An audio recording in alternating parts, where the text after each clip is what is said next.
Bonjour à tous. J'ai récemment été appelé par des habitants de Logirep en grande détresse dans le quartier des Cités Basses. En effet, ils subissent depuis plusieurs mois et de façon récurrente des remontées d'excréments par les toilettes qui débordent dans tout leur appartement. Voici quelques images de ce désastre. Comme vous pouvez le constater, urine et excréments remontent et débordent des toilettes, ce qui contraint les habitants de cet immeuble à vivre dans des conditions totalement indignes et incompatibles avec la dignité humaine. Bien qu'ayant alerté à de nombreuses reprises le bailleur Logirep sur ces dysfonctionnements majeurs, le nécessaire n'a pas été fait pour régler ce problème de façon durable. Selon les prestataires intervenus pour déboucher les colonnes d'évacuation, le diamètre de ces dernières serait considérablement réduit à cause du calcaire présent qui obstrue la bonne évacuation des toilettes de l'immeuble.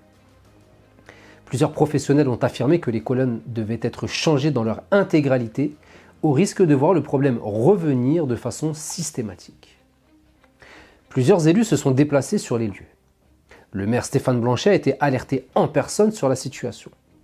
Pour le moment, rien de concret n'a été fait pour endiguer cette atteinte manifeste à la dignité de ses habitants sevranais.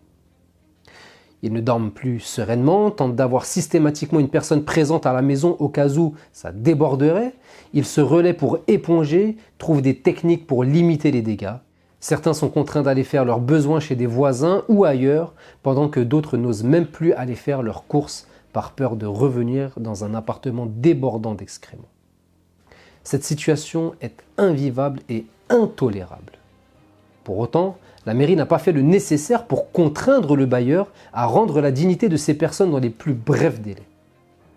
Depuis de nombreuses années maintenant, nous dénonçons les atteintes récurrentes à la dignité des Sevranais par certains bailleurs peu scrupuleux, dont Logirep, dans ce quartier.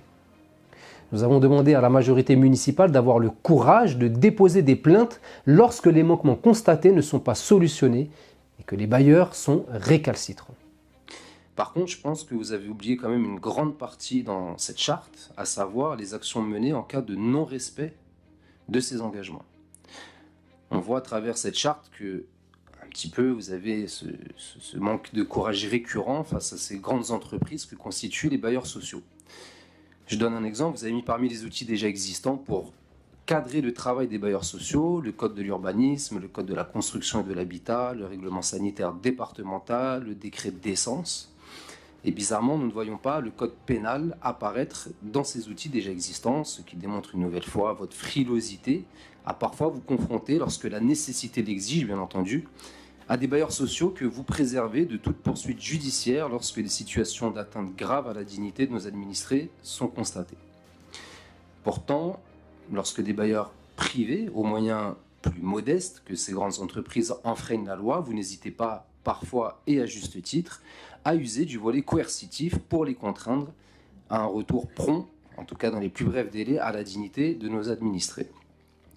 Comment expliquer une nouvelle fois ce deux poids, deux mesures ? Et comment expliquez-vous que la municipalité se prive de l'outil le plus coercitif pour lutter contre l'habitat indigne ? Mais cette majorité n'a de cesse de répondre que les bailleurs sociaux sont des partenaires avec lesquels elle ne peut pas être trop brusque et qu'elle privilégie le dialogue social avec eux. En témoignent de nombreuses prises de parole lors des conseils municipaux avec M. Bastaro, élu au logement, en première ligne.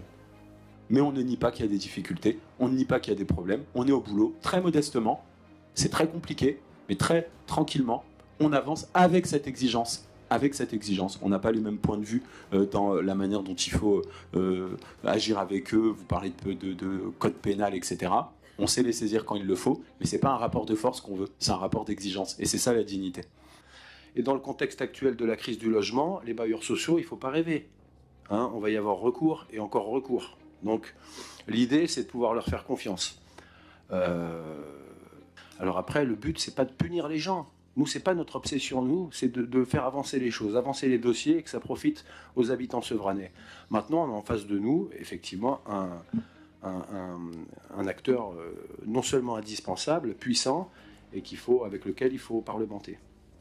Donc si vous estimez qu'il y a une grosse volonté de votre part et que les choses n'avancent pas, il va falloir peut-être justement revoir les méthodes.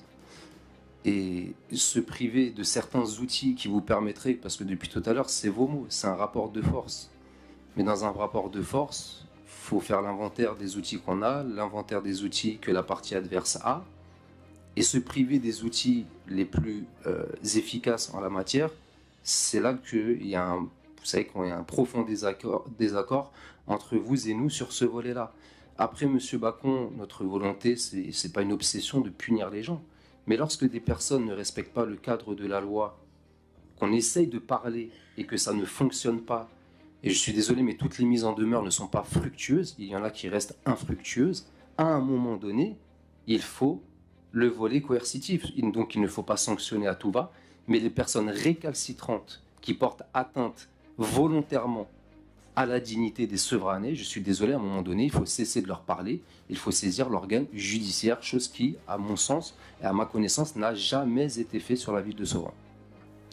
La municipalité préfère également signer des chartes qui ne sont que peu ou pas respectées, plutôt que d'utiliser des outils efficaces face à des bailleurs récalcitrants.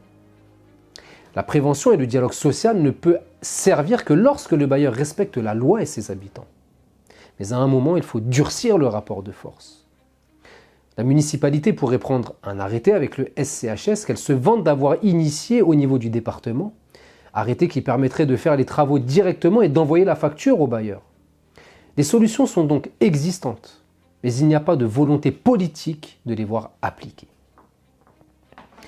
Voyez, Monsieur Bastaro, ce que votre laxisme, celui de votre maire et de votre majorité provoque comme situation.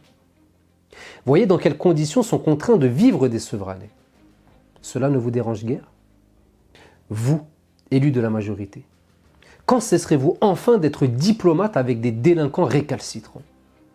Dois-je vous rappeler pour la énième fois que le logement incompatible avec la dignité humaine est une infraction sévèrement réprimée par le code pénal? Qu'attendez-vous pour agir? Qu'un habitant craque et se fasse un jour justice lui-même car vous n'aurez pas su le protéger? Qu'un autre finisse en maison de repos car il serait en dépression suite à cette situation? Je peux d'ores et déjà vous affirmer que cela a des répercussions certaines sur la santé physique et mentale de plusieurs habitants pourtant déjà fragilisés. Mais cela ne semble guère vous inquiéter plus que ça. Vos discours ont récemment changé en affirmant que vous avez constaté des problématiques avec le bailleur Logirep sur ce quartier, mais qu'avez-vous fait pour y remédier durablement? Visiblement pas assez. Mais je ne peux me résoudre à laisser ces personnes vivre dans de telles conditions. Le mal est consommé. Étant aujourd'hui mandaté par certains de ses habitants, j'irai déposer plainte contre le bailleur Logirep, car vous, majorité municipale, êtes incapable de le faire. Et j'accompagnerai ces Sevranaises et ces Sevranais jusqu'à ce que leur dignité leur soit rendue. On ne peut tolérer que des bailleurs, pourtant rentables sur site depuis de nombreuses années, n'utilisent pas l'argent des loyers pour entretenir les 10 bâtiments, mais préfèrent l'utiliser pour agrandir son parc immobilier au mépris parfois de la dignité de ses locataires, ou qu'ils attendent des subventions d'État via la rénovation urbaine pour daigner faire quelques ravalements de façade. À ce titre, je mettrai tout en œuvre pour qu'en 2026, année qui se rapproche à grands pas, cette majorité trop souvent irresponsable soit écartée définitivement des responsabilités qui lui ont été confiées au malheur de nombreux Sevranais. J'espère que la situation sera rétablie dans les plus brefs délais et que le bailleur aura la décence d'indemniser les locataires pour ces manquements. Je n'y crois que très peu, mais si les locataires le souhaitent, c'est la justice qui ne lui laissera pas le choix. Je vous dis à très bientôt.